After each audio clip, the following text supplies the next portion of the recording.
In 1990, amendments to the Clear Air Act effectively banned leaded gasoline, citing its poisonous nature and its agitating effects on the populace. But in 2010, a new force came into power that would try to put poisonous lead back into your children: President Barack Obama.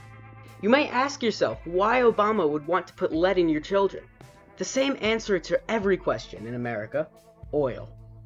Surrounding 2010 is an embrace of war in the Middle East: the Iraq War, the War on Terror, the War on ISIL, etc.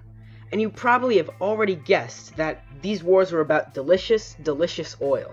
America wanted more oil, and to get more oil, America would need more soldiers. So Obama devised a plan, a devilish, devilish plan. Obama devised the Common Core. Surprisingly, this plan was not one of propaganda. It was rather chemical warfare. A large part of the Common Core program is standardized testing, and since the implementation of the Common Core, more and more pencils are being used.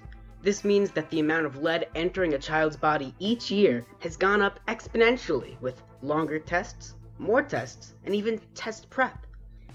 This lead had exactly the effect Obama wanted. It made students more aggressive, more easily frustrated with the learning material. As such, many students dropped out of school and joined the military.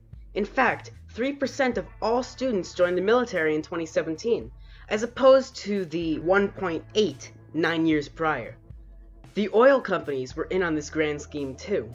As the CEO of ExxonMobil said about Common Core, it sets very important milestones and standards for educational achievement, while at the same time providing those most invested in the outcome, local teachers and administrators, with the flexibility they need to best achieve those results. Flexibility? Ask any teacher and they'll tell you about the supposed flexibility of the Common Core. Speaking of teachers, it wasn't long before they realized what was going on. The average age of all public school teachers in 2010 was 42 years, putting the average teacher at the correct age to wake up every morning and see broadcasts about the Vietnam War. These teachers are anti-war, but the Patriot Act has forced them to watch what they say, especially in government buildings like schools. This is why, since the passing of the Common Core, teachers have been encouraging parents to keep their children home on testing days. They can't outright say what they know, so they must only hope that the parents listen. So how can you stop that dastardly Obama in his tracks? Well, one easy way is to just use pens instead of pencils. But if your parents have been brainwashed by the fluoride into sending you to school, take a surgical mask with you to protect you from poisonous lead fumes. Stay safe, America.